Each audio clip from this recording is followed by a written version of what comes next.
Hello, ladies and gentlemen. Welcome to the Joey Emilio Show. Once again, I am back. It is a new week. It is a Monday. I hope you had a great Monday. I've had quite an interesting Monday, but we'll talk more about that a bit later. Ladies and gentlemen, before I bring on our guests for tonight, please don't forget to check out rebelstoreZA.com. They've got a winter line out, and it is looking smashing. So please go check it out. Then, if you're new to this, or if you're new to my channel, maybe you've just somehow stumbled upon it for the first time ever, welcome. Don't forget to like, don't forget to subscribe, and check out the Telegram channel. It's a channel, not a group, so you're not going to be inundated with random memes of Cyril and how cocky he is. That's not going to happen. Okay, it's just a channel. You get notified of all the upcoming uploads and things that I do on this channel. And with that being said, ladies and gentlemen, I'm so excited to have this guy on the show. He works rather for Center for Risk Analysis. I don't know if any of you have heard that, but it's a think tank in South Africa. I love their content way back when, and they've been their subscriber base just keeps on growing week in, week out, and I highly recommend you guys go subscribe. Link is in the description. And this guy also has his own podcast, started recently, and we'll get into that. We'll get into that in this discussion. Ladies and gentlemen, please welcome to the show. He's becoming a really good friend of mine, Mr. David Ansara. Ciao, Emilio. Good evening. Good evening, my friend. How are you? I'm very, very well, thanks. Greetings from a rather chilly Johannesburg. I've got my rose petal and vanilla tea to keep me warm. Rose petal and vanilla tea. Wow. Yeah. Okay. My father always teases me for my rather effeminate taste in tea, and he likes kind of full-bodied black tea. Yeah. So. I also like the black tea. Yeah. Like that branded CRA as like you just had to, didn't you? Like not even 5 minutes in, boom, branded. Yeah, it's subliminal messaging. So. Well, David, thank you so much for coming on to the show. I'm very excited to have you on. We're gonna have a nice chill conversation. I think the best way to start, and I start this way with all my guests, is who is David Ansara? So tell us a bit about yourself and what is it exactly that you do. Okay, so professionally, I am a political risk analyst. So as you mentioned in the intro, I work with the Center for Risk Analysis. So we are a team of policy experts, people with various backgrounds, from political science like myself to economists and scenario planners as well. So the team is led by Frans Cronje, who's the director, and I play a role in support of Frans as the head of operations. So I run all of our marketing efforts. I oversee the production of our products. So we have research reports, risk alerts, and various data sets as well that our clients use in order to understand South Africa, where it is at the moment and where it's going. So we have a vast array of socioeconomic data that we deploy for our briefings and our reports, and our clients use those products to help them understand the environment strategically at the moment and to inform their strategic decision making. So that's kind of my day-to-day, and obviously I run the CRA YouTube channel as well, which is an essential outlet for us as well, to speak to the world, to speak to policy experts who are aligned with our views, and to showcase the main risks that are facing South African businesses, South African families, individuals. So we have corporate subscriptions to the CRA broadly, but then we also have an individual subscription category where you can subscribe for about 290 Rand per month, and you can get all of our alerts and reports that way. So that's the kind of the overview of what the CRA is and what it does. But one of our key areas of differentiation is scenario planning, and we can get a bit into that a little bit later if you like. Yeah, no, absolutely, we will. I just want to quickly ask, so like people, you have a portion of it, like I said, a think tank, I think is the best way to Mhm. describe it, where people can subscribe to you guys and they get like exclusive content, webinars, and all that stuff. And then Mhm. you have the YouTube stuff, which is like free or like, just a little teaser, if you will. But you guys obviously do. It's not just that. I mean, you also do content that, like, if something happens, I don't know, this big news, like breaking news, do you guys analyze that as well? Yes, yeah. So the YouTube channel is just short snippets. So most YouTube videos from the CRA are about 10 minutes long. So it'll be an excerpt from a webinar. It'll be an interview with one of our analysts about a specific topic that they're looking at, whether that's the fiscal situation, South Africa's expenditure or debt. That could be looking at economic variables like inflation, the currency. Those interviews are just a snapshot of some of our analysis. But yeah, what really kind of brings people to us is the stuff behind the paywall and those frequent consultations. And, sometimes it's not even just a formal webinar. We have a lot of those, but much of the time it's just our clients reaching out to us, asking for advice, asking for clarity and understanding on a particular problem that they're dealing with. So it's very much a relationship-driven kind of business model. So we have these consultancy and advisory kind of services, but then we also do commissioned research as well. So some of our clients want to go deep into a particular problem, and we will assemble a team of research specialists to help them to gather the data, to develop a view on a particular problem. So at the moment, we're working with an international business chamber that represents foreign businesses, helping them to get an understanding of how many of these foreign businesses are operating in South Africa from their home country, what they can do to support in terms of policy, advocacy, etc., and in their engagements with the government. So that really helps this client in this particular example to kind of scope the business activity in the country and understand, well, this is a complex regulatory environment. There's lots of rules, lots of opaque laws that could affect the way that their members do business. So that's essential for them to know. And so they come to us for that kind of insight. Yeah, and then I think this is also like important to ask. So in your analysis of South Africa, whether it be with economic or whatever, are you guys, or in your opinion, do you think you guys are truthful? Do you lean more towards what the mainstream media says and follow a narrative, or do you just give the facts and tell it straight? Well, one of the reasons why I suspect our YouTube channel has done well is because I think many people in South Africa are very aware of some of the problems that are going on, but they're not seeing that really reflected in the mainstream media very accurately. So we obviously have a lens with which we view the world. We think that markets are powerful forces for growth and prosperity. I think that the government should have a limited role. It should be, kind of quite narrow in terms of the activities that it does. We believe that like property rights are very important, for example.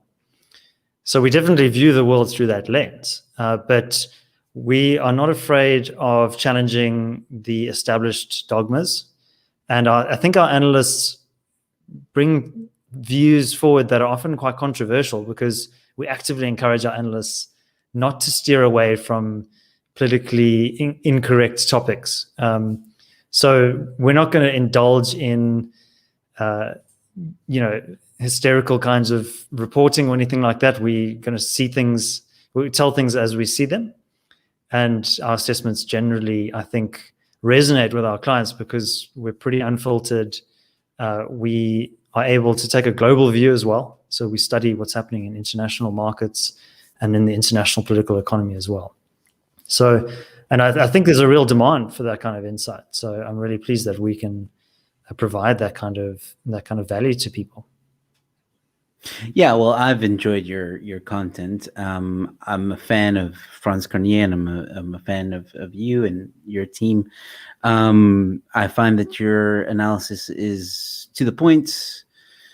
You don't beat around the bushes. You get people, like you said before, you interview people that know what they're talking about, and are expertise in their own fields and stuff like that. It's very interesting, some of the content that you guys put out, and I'm not surprised that it's grown so much. So congratulations on that. And look who's joined us.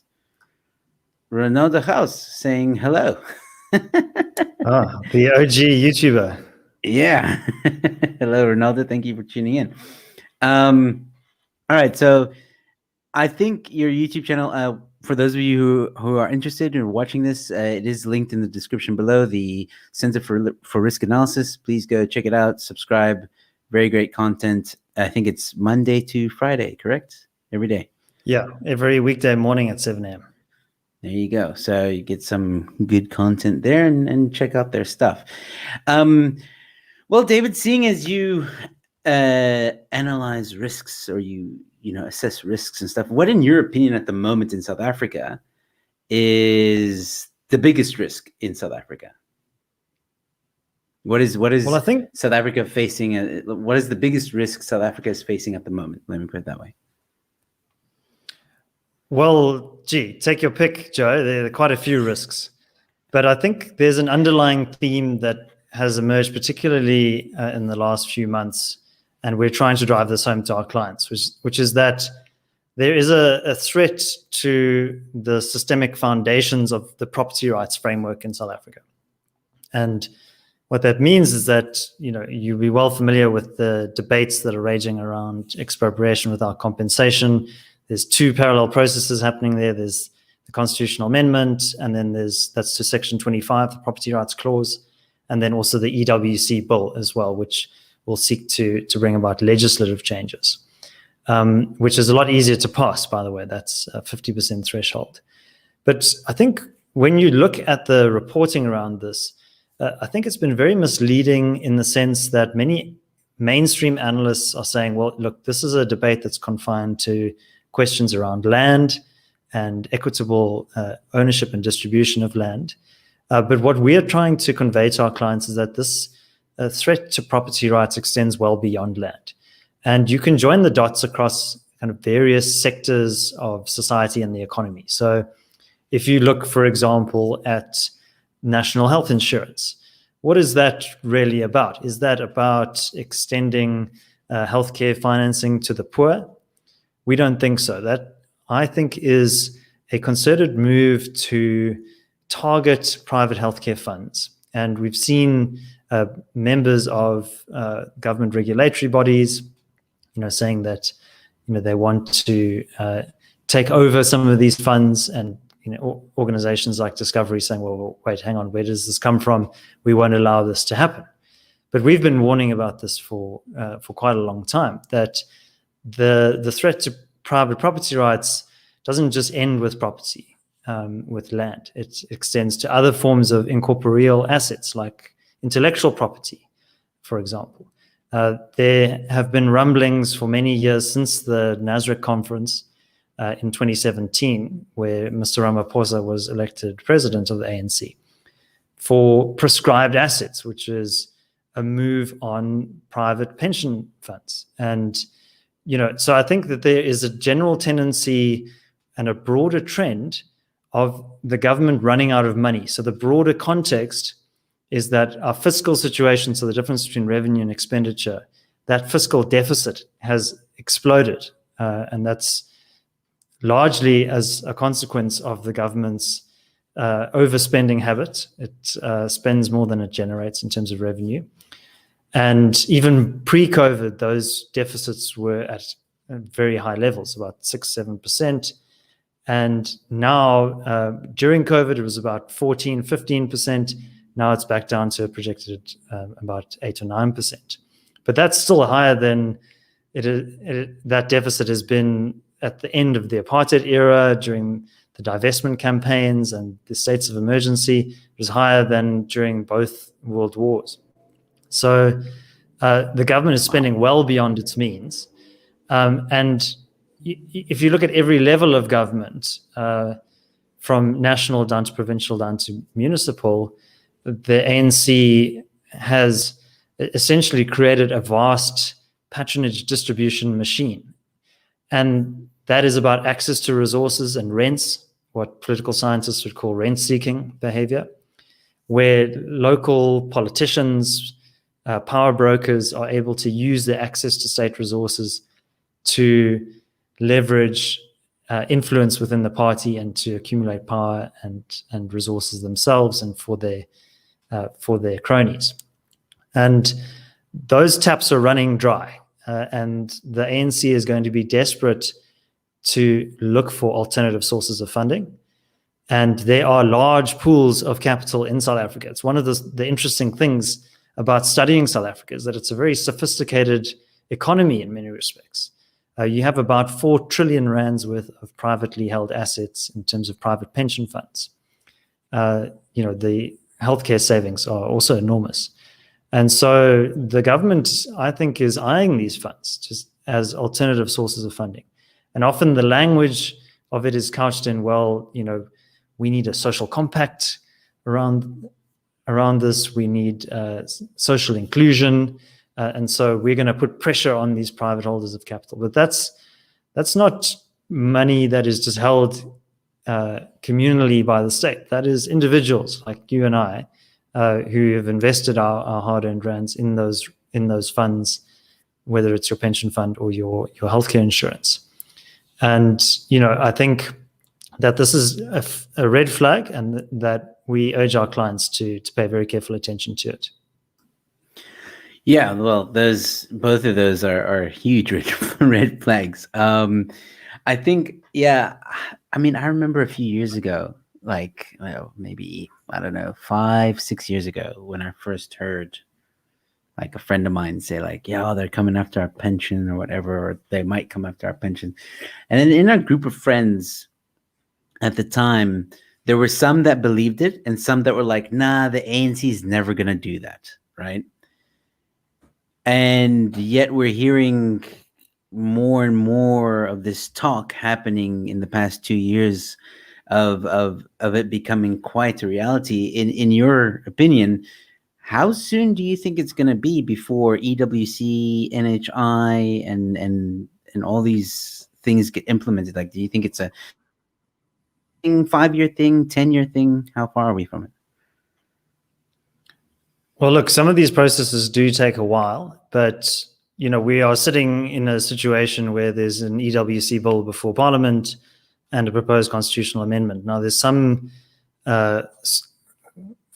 quibbles between the ANC and the EFF around this issue of custodial takings. But even something like custodial takings, that would essentially mean that the government becomes the custodian of all land.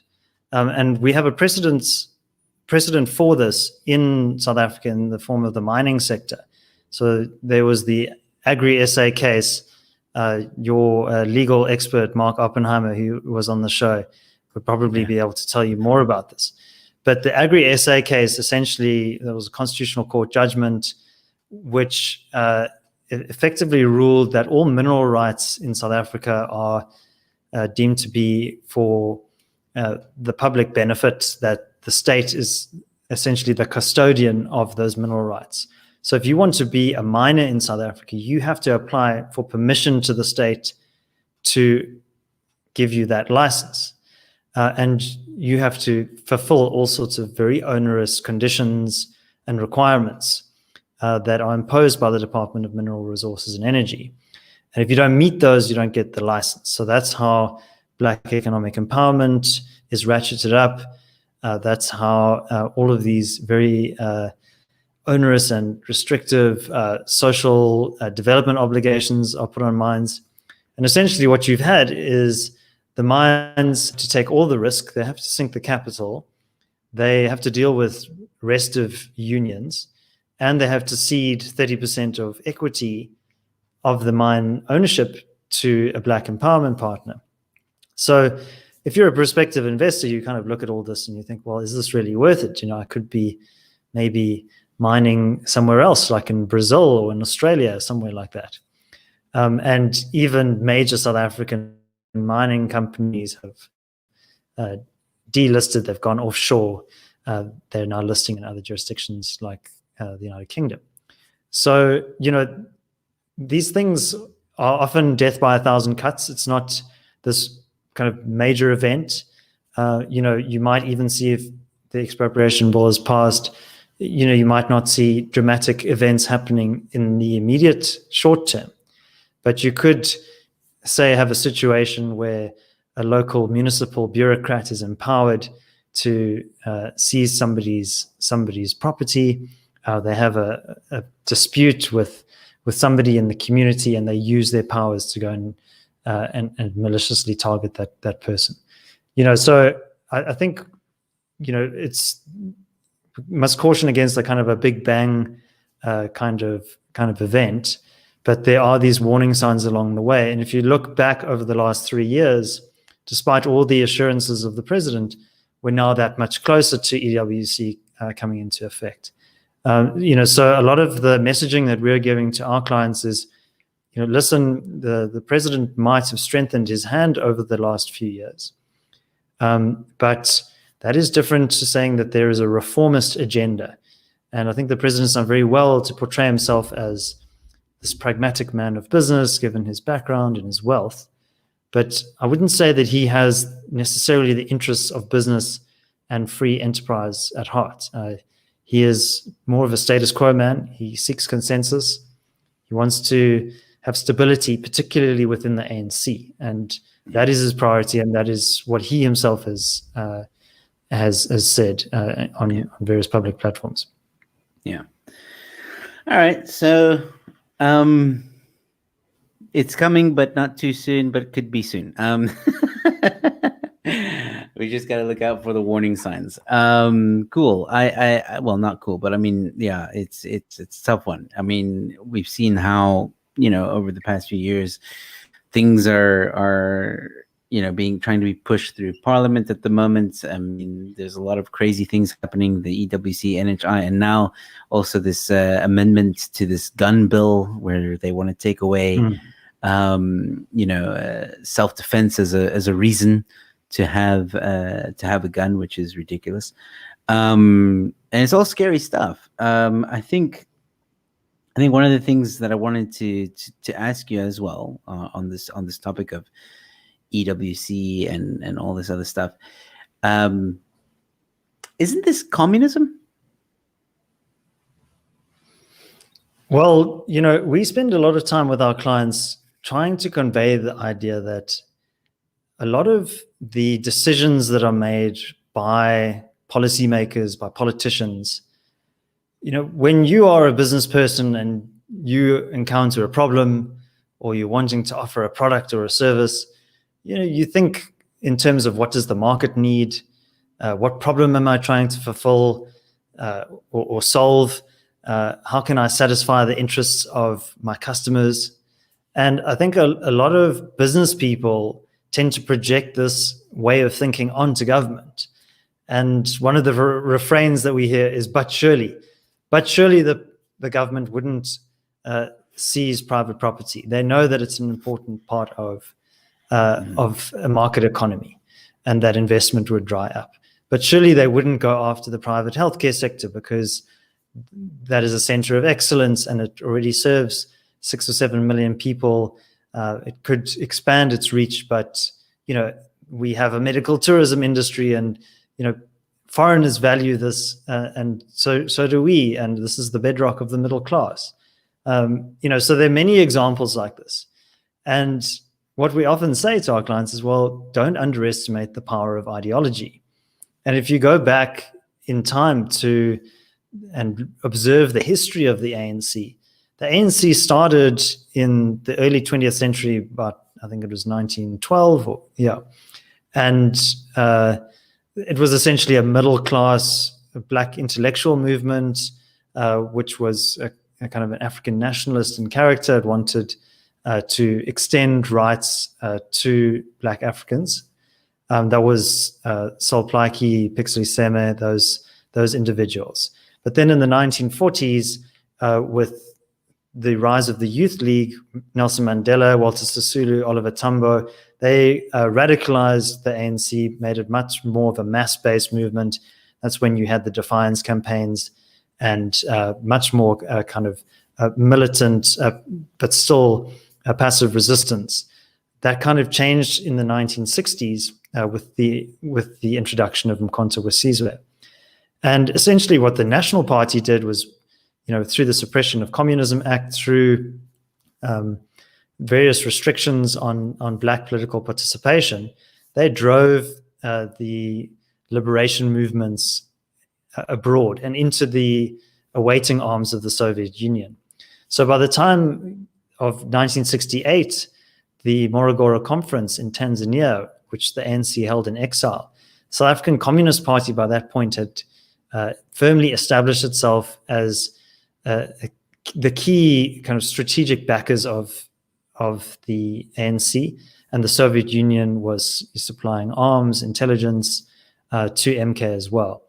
And the party deliberately took a policy trajectory of the National Democratic Revolution, which is essentially socialist in character, that the state should be the central organizing actor in society, and that should be used to liberate the people.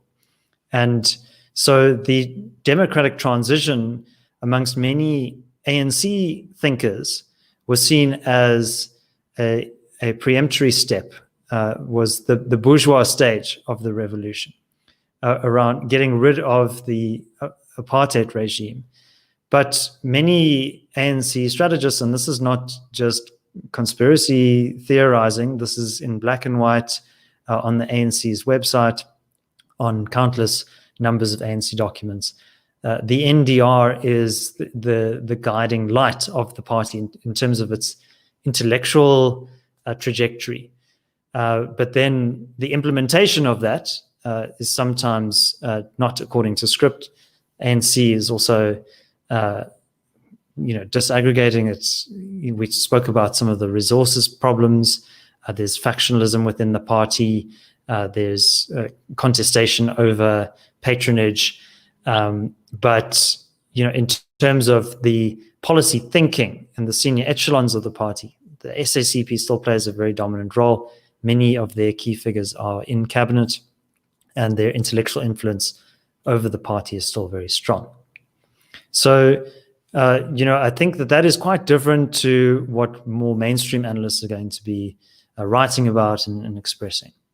That's why this idea of the new dawn, this kind of reform mandate, we've been very skeptical of this narrative, because we know and understand the ideological origins and the intellectual traditions that the ANC is using to inform its policy decisions. And that's why when you look at things like trade protectionism, so the Department of Trade and Industry is putting all sorts of tariffs and trade barriers on goods, trying to create a siege economy and close off South Africa from the rest of the world. Why energy policy is so centralized, why we have to have this one vertically integrated energy utility, Eskom.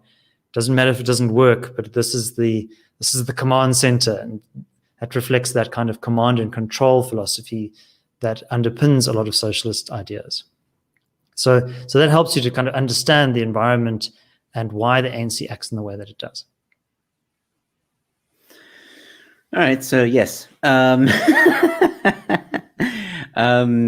think, you said a lot of things there that I didn't even know myself, to be honest. And it's I've been trying to say this for a while myself. Like I say this, I don't know how many times on this channel, and it boggles my mind how people just don't wake up. How people in South Africa are just like is if you watch the president's speech when he ANC's birthday this year, in January, the ANC's birthday, he said outright, didn't hide it, it wasn't encoding, he literally said, we would like to thank the South African Communist Party for being an integral part of the ANC policies and its ideologies. Hello? Like, does that not worry people? Like, does the South African they're not just called the South African Communist Party because they're a capitalist party. No, they're a communist party, which means all these things about EWC, NHI, That's where it's all coming from. And obviously, like you mentioned yourself, like all the history that's behind it, that's where it comes from too. And it just boggles my mind, David, how South Africans are not worried about this. Yeah, so that's part of our job, is to say, okay, well, let's identify these risks and have a clear view of how these risks might impact on people who do want to add value through their businesses. They do want to have the best living arrangements for their families. They want to live in a free and prosperous country. But you don't get there through wishful thinking or through hope alone. You have to be very realistic about the threat to your industry or to your profession or to your assets.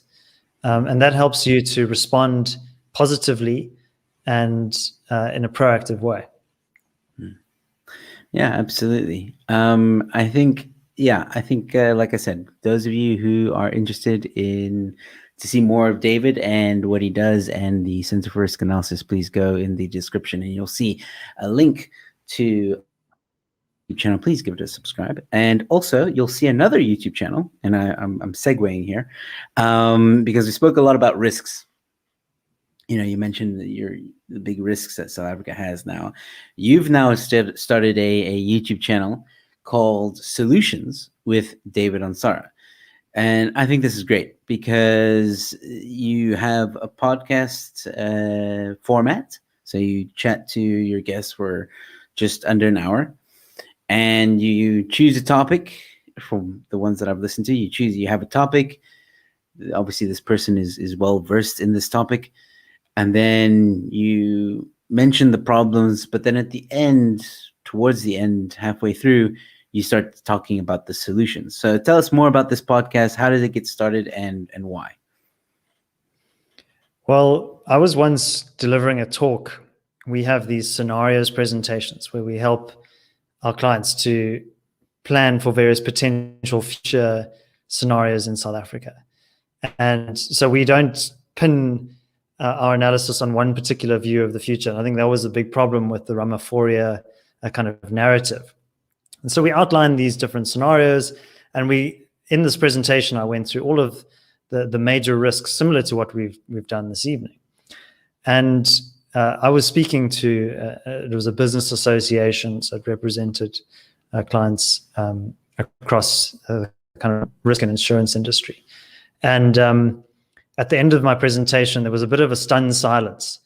And the CEO of the association put up her hand and she said, do you think I should immigrate after hearing your talk? And I was a bit perplexed, and there was a bit of a stunned silence from the crowd and from me as well. Oops. And it kind of got me thinking, well, part of what we're doing is not just kind of doom mongering. I mean, sometimes perhaps we are a bit bearish in our assessments. But as I was saying a moment ago, you want to be able to, if you are to respond properly to a risk or a problem, you want to be able to very clearly identify that and to remove some of your own filters, some of your own biases, and also your fears and anxieties about how you see the future developing. And that just helps you to respond more accurately. But then, I also thought, perhaps if you look at our YouTube channel, there's a lot of talk around risks, and many people commenting in the comment sections or communicating with me in private on WhatsApp, for example, are saying, okay, well, this is very scary. What should I do? And so I often offer my kind of suggestions. But I thought there was a space there for a deeper discussion around not only framing the problems, but offering concrete, actionable solutions to the world's big problems as well as the small ones. So, if you look at some of the episodes that we've had, I've interviewed Helen Ziller on the issue of wokeness. I think you interviewed Helen as well. I think you had a good discussion with her, Joe. And so wokeness is, based on critical race theory, which is seemingly well-intentioned kind of set of ideas.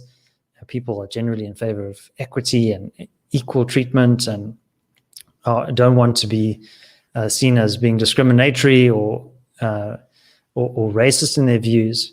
But this has been used as a way to cancel people from public platforms, kind of delete them as people. It's been used to hijack institutions. So now merit or the content of your character is now less important than the color of your skin, which is kind of contra to what Martin Luther King advocated for in the 60s. And so in many ways, this is an affront to non-racialism, to freedom of the individual, to people's individual moral agency. And so Helen and I had a really interesting discussion around how to push back against that. And her own experiences with cancel culture, et cetera, kind of informed that, and which she wrote up in her book, which was called Go Woke, Stay Broke. And then I've also had Anthea Jeffrey from the Institute of Race Relations speaking about alternatives to Black economic empowerment, to race-based affirmative action. So the Institute has developed a policy proposal called EED, Economic Empowerment for the Disadvantaged. Somebody in a meeting earlier was talking about that this should be called NEED, N-E-E-D, so New Economic Empowerment for the Disadvantaged. So that says, okay, well, we do have a history of injustice, which was based on racial grounds, that forced removals, separate development, these all resulted in huge disparities and in South Africa and high degrees of poverty and exclusion. But how can we rectify some of those problems by improving access to economic opportunity without falling back on the racial criteria of the past that was used to divide people through very repugnant methods like pencil tests and so on? And so in South Africa at the moment, we have this huge system of Black economic empowerment, which is enriching an elite few politically connected people who take an equity stake in an existing business. There's no real advancement for the poor underclass that exists on the margins of our society. So EED would use state welfare through a voucher system to say, okay, well, one of the pathways to empowerment is education. So our education system, our highly centralized, dysfunctional education system isn't really working, but here's a voucher. You can go and redeem this at a low-fee private educational institution. Same with healthcare, same with housing. So that utilizes the power of the private sector to offer competitive services to people in need. You're still providing the welfare to the most disadvantaged, but it's being allocated in a much more effective way. So these are just two examples of the kinds of conversations that we've had. And I mean, I found it hugely educational. I mean, in some ways, I'm the greatest beneficiary because I get to sit for 45 minutes or so with people with incredible ideas and who have very practical, actionable solutions to some of the world's most intractable problems. Yeah, absolutely. I've listened to a few myself. I think they're very interesting. I like the one with Anthea Jeffrey. You also mentioned the vouchers in that one. She's an interesting person as well. Also a fan of her. Yeah, and then you've spoken about Bitcoin, you've spoken about EWC recently. I highly encourage people to go check it out. Once again, the link is in the Solutions with David Ansara and Center for Risk Analysis.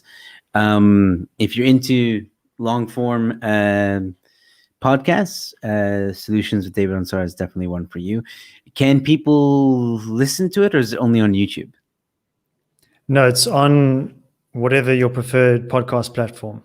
So Fantastic. We usually share a link to Anchor. So if you go to anchor.com, you can find it through that route. Some people prefer to listen, and that's great for if you're in the car or washing the dishes.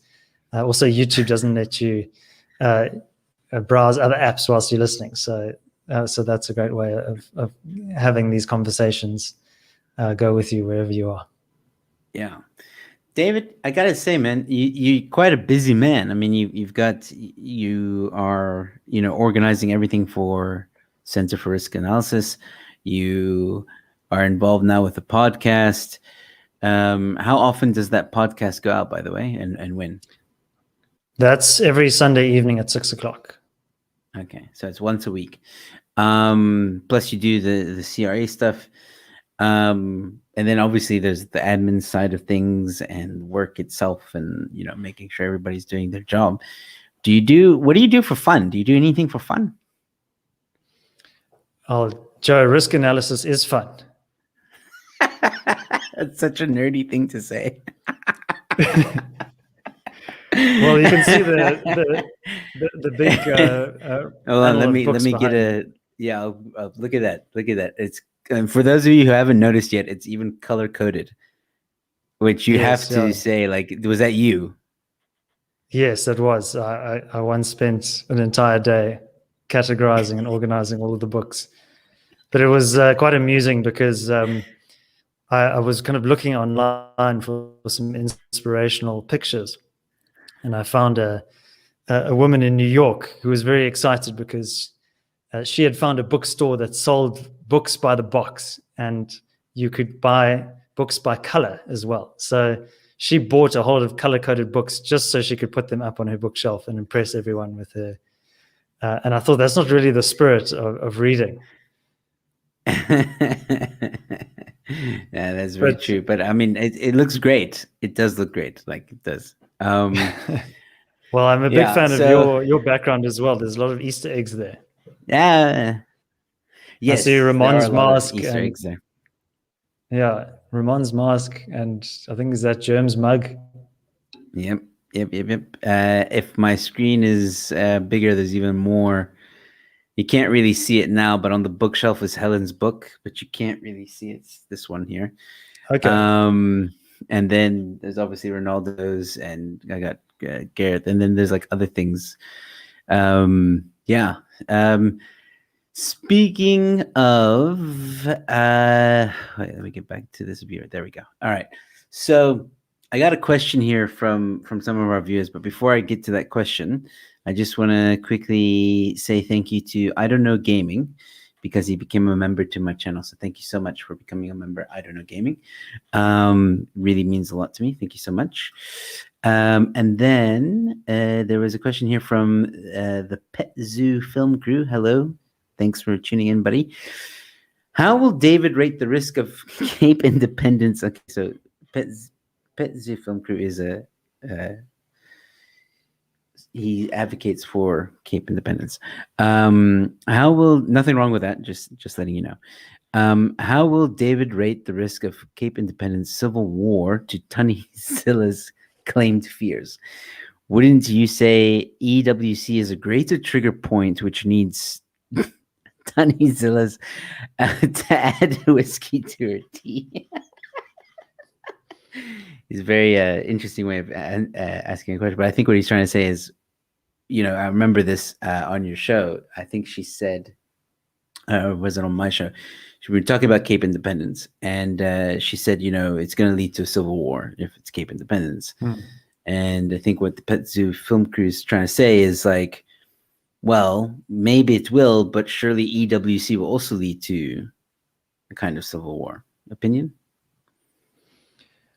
Well, look, a number of years ago, Franz Cronier, our director, gave a set of scenarios. And one of these scenarios was the breakup of South Africa. And when we put that on the table at the time, like I said, we try to put ideas that are even might seem implausible to us.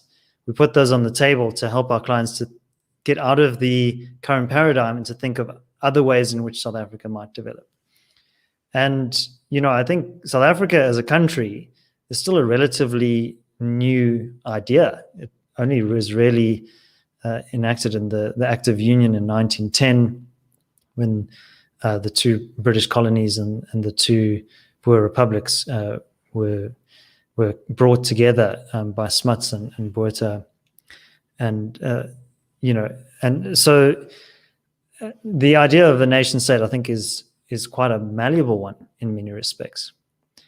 And I think one of the mistakes that the negotiators of the Constitution made in the early 1990s was that they didn't introduce sufficient amount of federalism into the governance structure of the country. So we have a few federal fig leaves, as Helen put it on my interview with her. We have provinces that have their own legislatures and their own premiers. But the powers that they have are very limited. Most of the money that they get, 95%, comes from National Treasury, from Pretoria.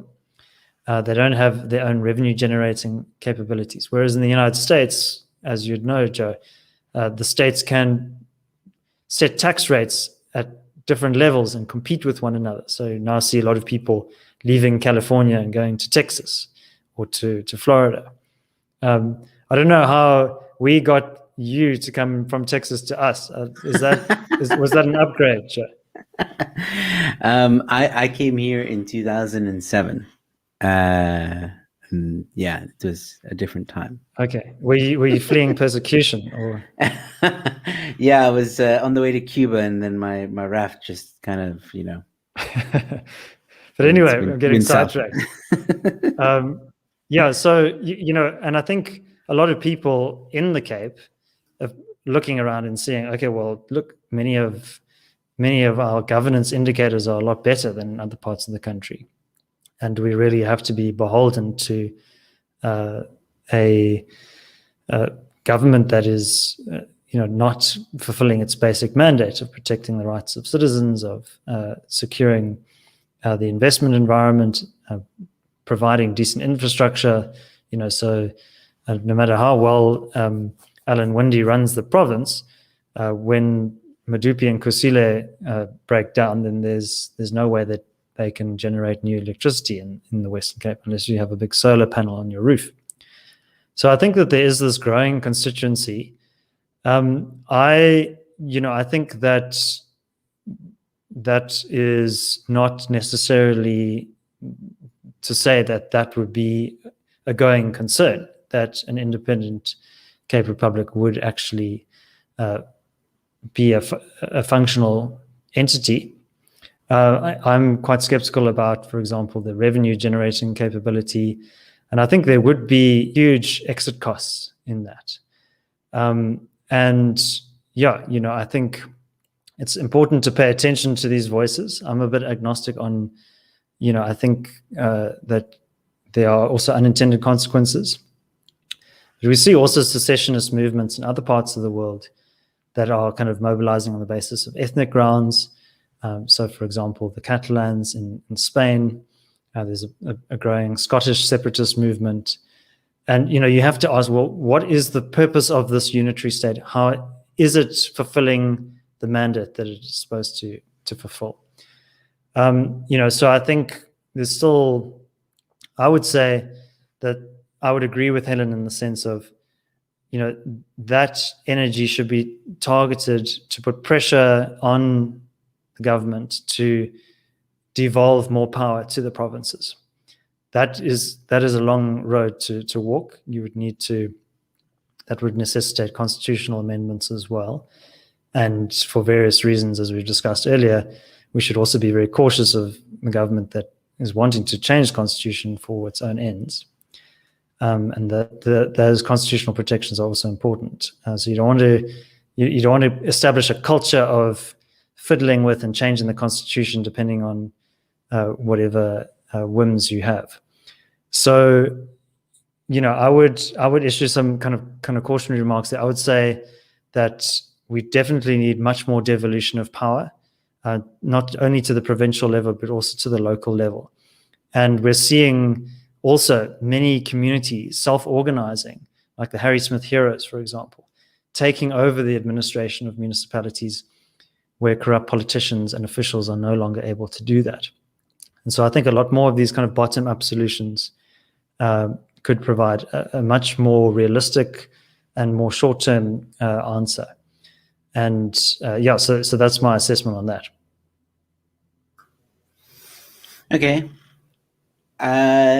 I feel like you dodged the question though. The question was, is EWC or could EWC not also trigger a civil war? Well, look, I mean, it's, a lot of people I think would be very loath to part with their property, right? So, and as you mentioned earlier, we have these moves towards prohibiting firearm ownership for self-defense purposes. I think a lot of gun owners are going to be very reluctant to part with their firearms. And, I think that the state should be very careful in this regard. I mean, I think the legitimacy of the state is a very fragile thing. And the state in a democratic society has a monopoly on the use of force, but not an exclusive right to the use of force. And firearms are, an important method of self-defense for people, ordinary citizens, law-abiding citizens who have been let down by the state, by the police force that is supposed to protect them. And firearm ownership, this is something that personally I've changed my view on over the years. I think it's an important way of diffusing power in society, and also it's a check on the concentration of power by the state. So I think the state is very weak and is, I think, overreaching in this regard on firearms and on land. And that could trigger, massive unrest and resistance against the state. And, I think it's, very tempting to kind of think from the status quo and to think, well, that is a very far-fetched scenario, but it's important to put that scenario on the table. So definitely, I think EWC, could create this kind of metastasization of conflicts all over the country. Definitely. Yeah. And, with your point about, the Western Cape secession, I don't know enough about it. Like, I know a little bit people about it and stuff like that. Some people say, no, it's not going to be that expensive. Like, it's going to be expensive, but it's not going to be impossible. Others say, Western Cape would be so much better off. It's like Singapore. They compare. There seems to be a very big comparison between Western Cape and Singapore. Even Helen, which started her that whole thing with the woke. When she came back from Singapore, she wanted to like learn from what they did and kind of try and implement some of it in South Africa. And then she made that tweet, and then it exploded and backfired. Again, I didn't find anything wrong with the tweet. Anybody out there that's listening to this who wants to cancel me, try me. It's fine, whatever. Can you be canceled twice, or was it a once-off event? I don't know. I think I think I've made myself. I don't know what's uncancelable. Can I say that? Is that a word? Well, Gareth Cliff seems to have done that quite effectively. He seems to be uncancelable. Yeah, well, where do you think I got my training from? Yeah. So anyway, I'm not here to debate on Western Cape secession. But what I will say is something's gonna give, David, and I think that's something that you and I can both agree on, is that whether it's secession or it's EWC, NHI, ANC just changing laws willy-nilly or taking away the guns, I think something's gonna give. Look, I mean, a lot of my friends, who are kind of proponents of Cape secession, I find it's kind of the answer to all problems in their mind. And, I think when you look at some of the really difficult kind of problems that are facing South Africa at the moment, it's kind of easy to reach for quick solutions. And I think that, this might be quite a fringe movement at the moment, could grow. But I would caution against this kind of like these panaceas, this idea like, oh, well, redemption lies at the end of this process. If we just push hard enough for Cape secession, then all will be fine. I think localization is good. devolution of power is good. But I think that we need people with the right ideas to come forward and to put pressure on the government in a sense that creates some kind of realizable alternative, with the emphasis on realizable. Because, the problem with these kind of like big dream kind of ambitions that maybe they, it's kind of an excuse to kind of sit on your hands and say, okay, well, nothing will be achieved without Cape independence. So all of these problems are just unsolvable. Maybe you can record this clip and play it back to me in 10 or 15 years' time when the Cape has seceded, and say, David, I told you so. But I think you need to kind of channel that mental energy, that intellectual energy, into kind of realizable, achievable things. And, listen, the ANC is, I think, disaggregating to the 2019 elections was the lowest point in its electoral history. It's gone down 12% since 2004. It still has a healthy majority. The question is, and this is something that Frans Cronje was writing about in the Daily Friend online newspaper. He spoke about the ANC as being almost like a star, and stars have this kind of long life cycles, but eventually they run out of fuel to burn, and what happens is the gravitational pull sucks the star kind of into its core, and the star kind of implodes and then explodes. And then what remains is this, so this creates this huge supernova, this kind of spectacle of light. And that's, maybe what's happening at the moment. And there's going to be a lot of spectacle to observe over the next few years. The challenge that I put to France is, well, sometimes what remains after stars exploded is a black hole that sucks everything into it. And if you get near the event horizon, you can't escape, and even light can't escape. So, I think the question is what remains after that big supernova explosion, and what can we build that's an alternative to the existing system that we have. Mm. Yeah, very true. I think I do agree with you, in terms of using the energy. I understand that part. I think there's just a lot of, like South Africans in general they just lost faith in the system, like I think, I can't remember if it was IRR or who was it that said, there was like a certain amount of people that registered to vote. Like, let's, for argument's sake, say 10 million, but only 1 million went to go vote, or something like that. Like the point was that there was a large amount of people that registered, but only a fraction went to go vote, And I think one of the things that I'm trying to do on this channel is to tell those people that didn't vote, that registered but didn't, like, go vote. Like, just vote. Like, don't worry about convincing anyone else. Literally, if just those people that didn't vote went to go vote and voted for any party other than the ANC and the EFF, another party could possibly win. Like, it's that close. I think there was like a 2 million vote difference or something between the DA and the ANC at some point. I can't remember, or 3 million, which is, it was like a crazy amount of people that didn't go vote. So, I don't know. I think, sorry, I just want to say this, like, to your point as well. And this is a conversation I had with Helen on my show. Is like, I asked her, I said, like, if the Western Cape, if DA was in power, and the Western Cape still wanted secession, would you do it? Like, would the DA do it? And she said, yes, we would do a referendum. We do it the right way.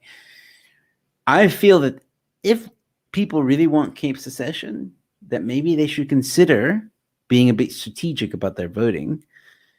They can continue the fight. They can still vote and continue the fight. Nothing's stopping you from doing that. But I don't know. The ANC is going to make it so difficult. So difficult. And I think the DA is worried that its kind of small majority in the Western Cape might be eroded by Cape secessionist movements, which then might hand the power back to the ANC. That's their argument. But, you could have a kind of a Cape exit party playing a minority role in holding the DA to account. But look, I also think that the Western Cape government in particular could be much more assertive with its provincial powers. So at the moment you have, kind of shared competencies and exclusive competencies. The shared competencies are like health and education, primarily. The exclusive competencies are small things like casinos and roads and so on. But, you could have, for example, the province putting forward alternative policies that directly contradict national policy. And then, there are overrides that enable the national government in terms of the constitution to override provincial laws.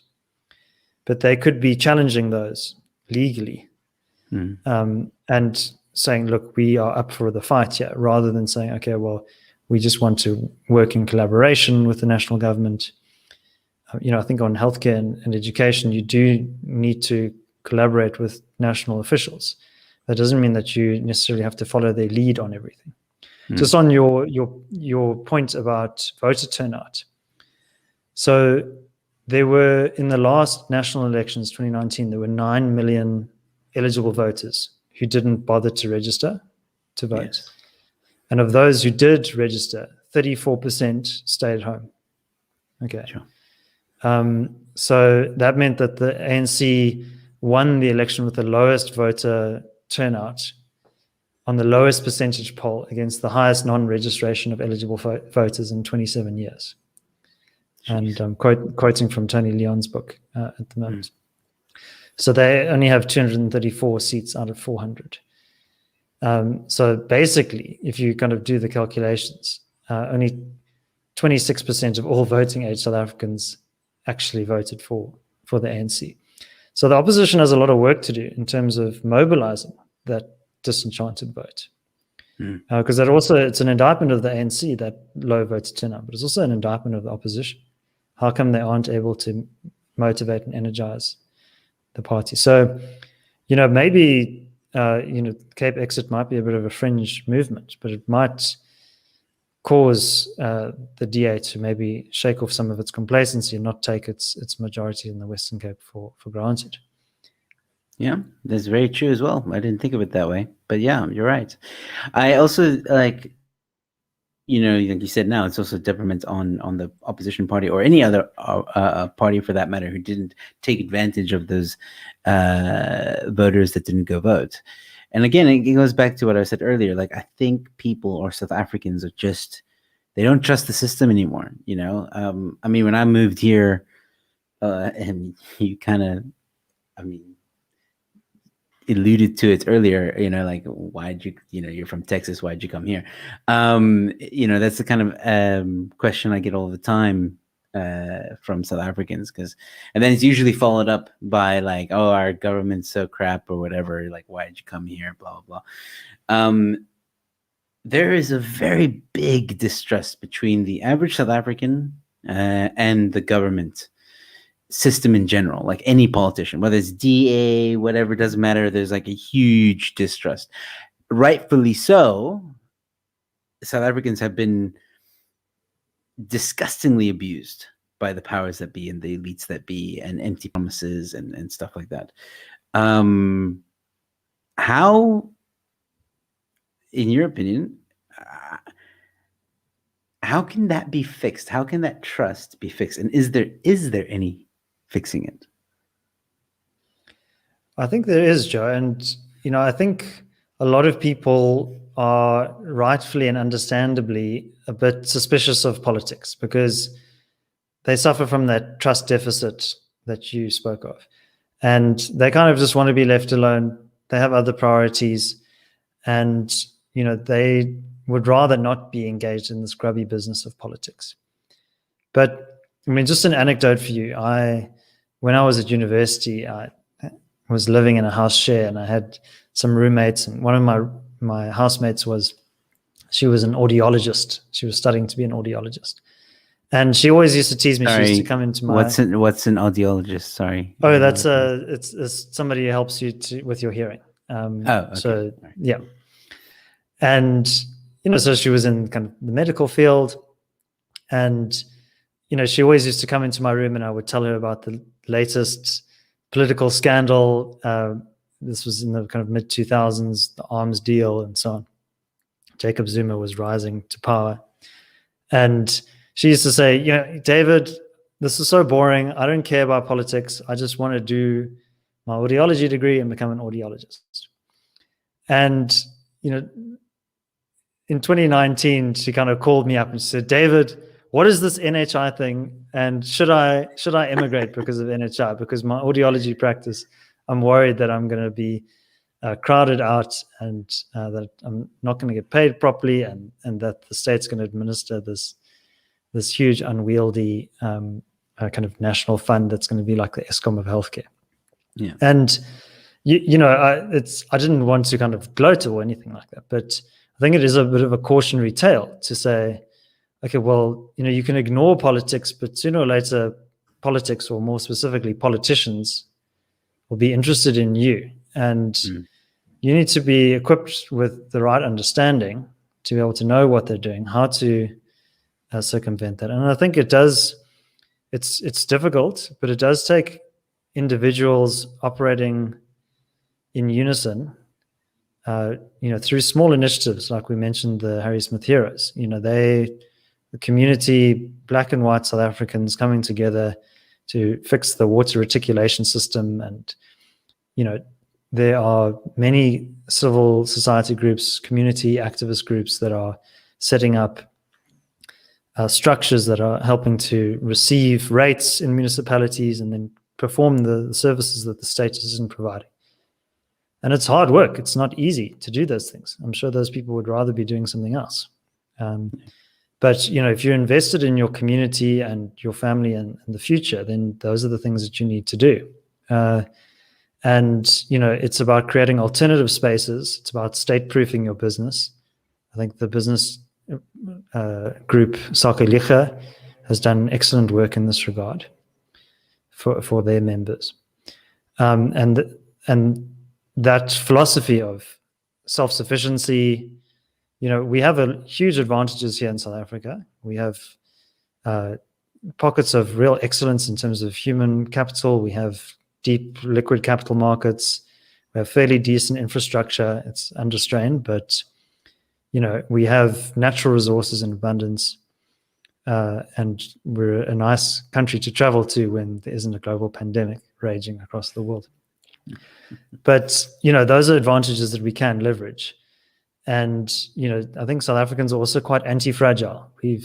We're a bit tougher than people in maybe the developed world who aren't as used to adversity, and that's a real advantage in a world that is quite tumultuous. And also bear in mind, South Africa is not the only country that's going through these kinds of upheavals.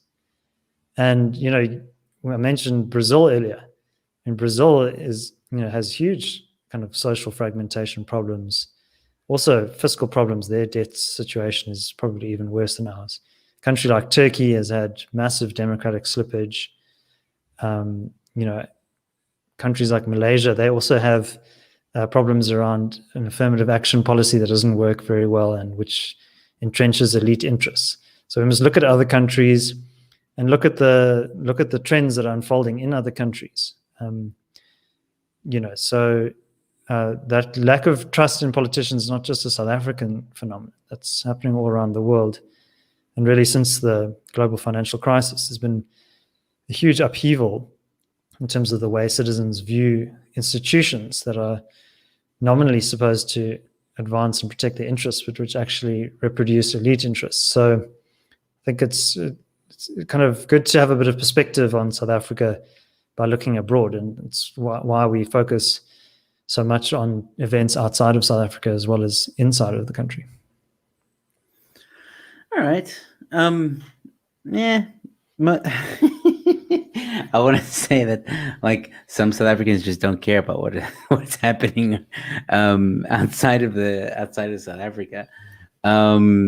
because I mean, a lot of them don't care what's happening within South Africa, so they don't necessarily care about what's happening outside of South Africa. At least that's the experience I've had with a lot of South Africans when it comes to politics. Much like the example you gave, oh,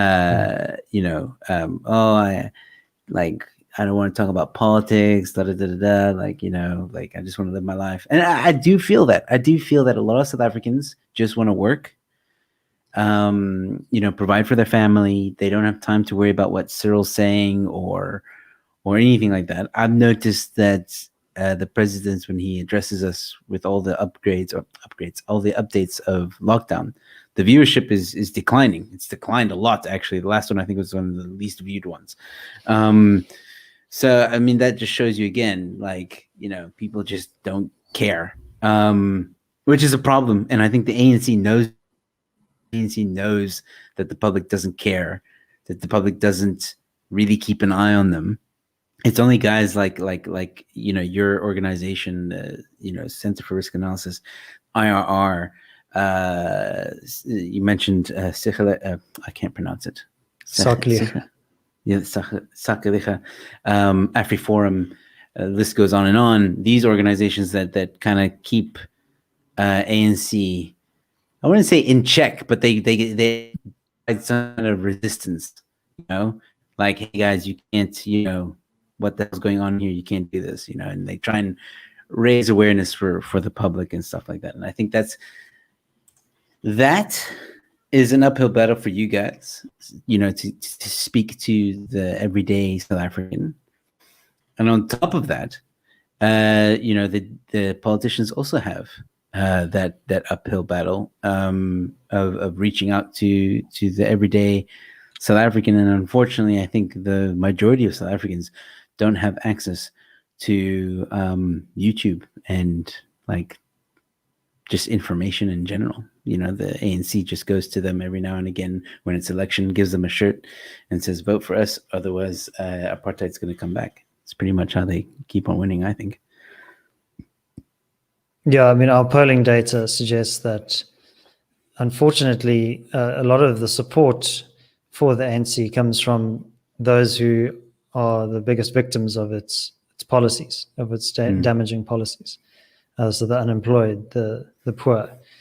And in many respects, it's a reflection of the welfare dependency that's been created in the country. I think a welfare program is not necessarily a bad thing, but where you don't have economic opportunities because the labor market is so heavily restricted, that creates a very unhealthy dependency relationship on the state. And I think, but a factor to consider is if and when the ANC runs out of money and that system can't be supported sustainably, what are the political effects of that? What will be the fallout of that? And that could be a huge driver of change in South Africa. Unless they get their hands on the pensions and all that other stuff. Yeah, but even if they do, that won't be very sustainable either. No, of course not. All right, David, I've noticed that we've gone a bit over an hour. I'm sorry than I said. But yeah, like, is there anything that you want to say quickly that you feel like you want to get off your chest or anything like that? Or do you feel like we covered everything? Well, Joe, I do want to say that I think your channel is fantastic, and I really enjoy the content that you have. But my biggest complaint is that we need to be seeing more stand-up comedy from you. You're always having these serious discussions around politics.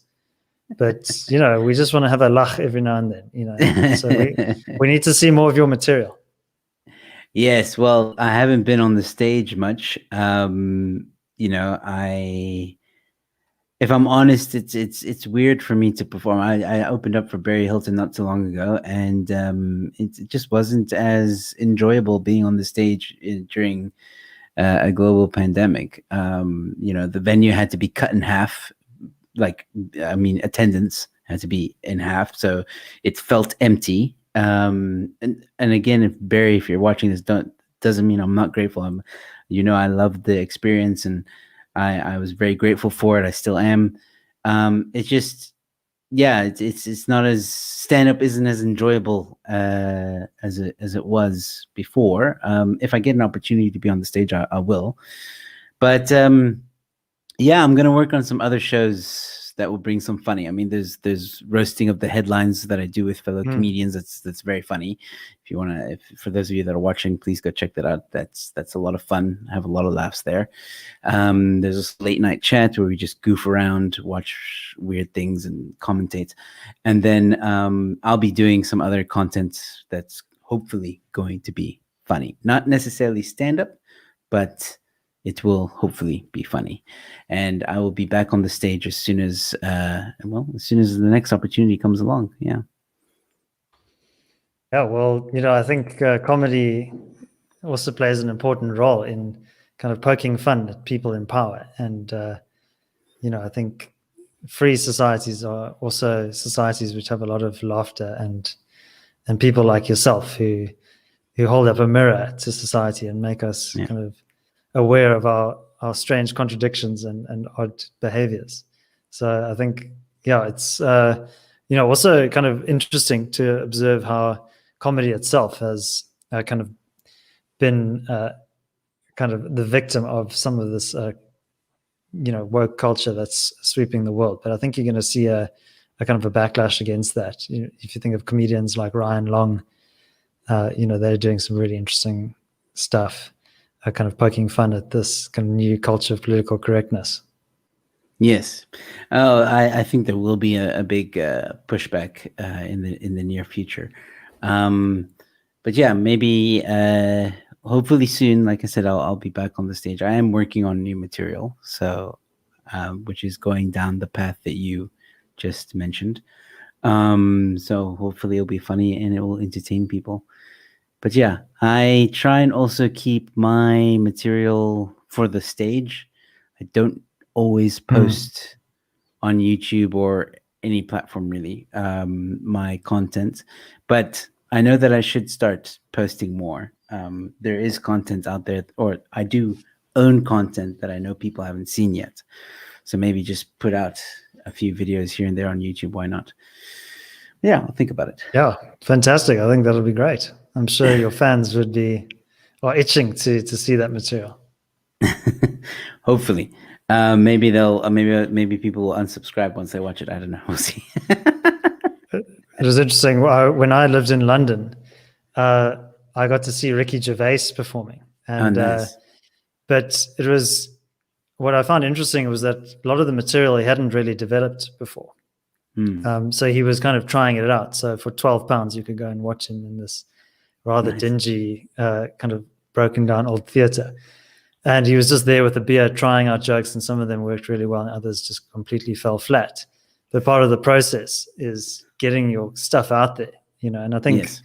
that's what's also great about YouTube is you can kind of experiment in public, not necessarily with comedy exclusively, but just with ideas, and you can get feedback and responses from people. And I think that's what's so fantastic about this medium.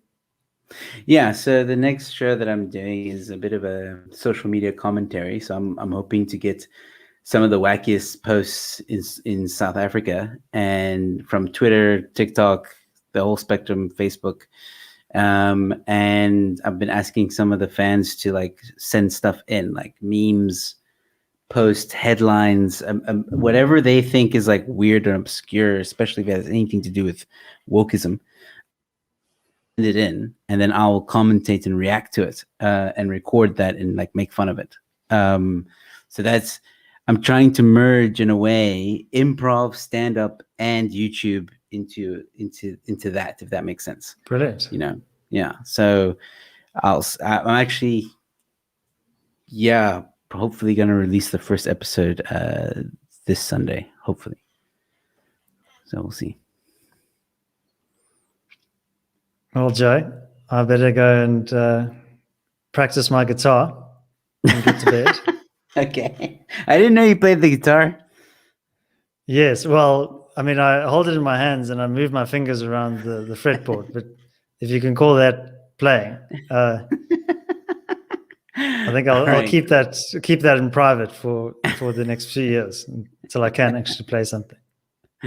All right, cool.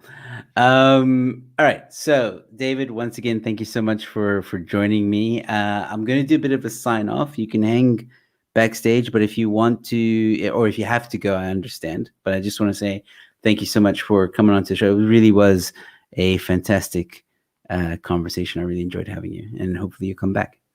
It's always great chatting with you, Joe. All right, cool. Ladies and gentlemen, that was David Ansara. Please go check out Solutions with David Ansara, link in the description, as well as Center for Risk Analysis, that YouTube channel, also link in the description. Thank you all so much for tuning in. The Brew, I Don't Know Gaming, thank you for becoming a member. Losalis, Pet Zoo Film Crew, you guys know who you are. Thank you so much for engaging, chatting to us. I hope you found it interesting. If you did, please give this video a like and also share it. And don't forget to go check out rebelstoreza.com. Great clothes there. And then again, give this video a like, subscribe to the Telegram channel, and subscribe to my channel. Get all the updates. All right. I'll be back tomorrow. No, I'll be back Wednesday evening, ladies and gentlemen, with Gideon, Hubert, and Aziza.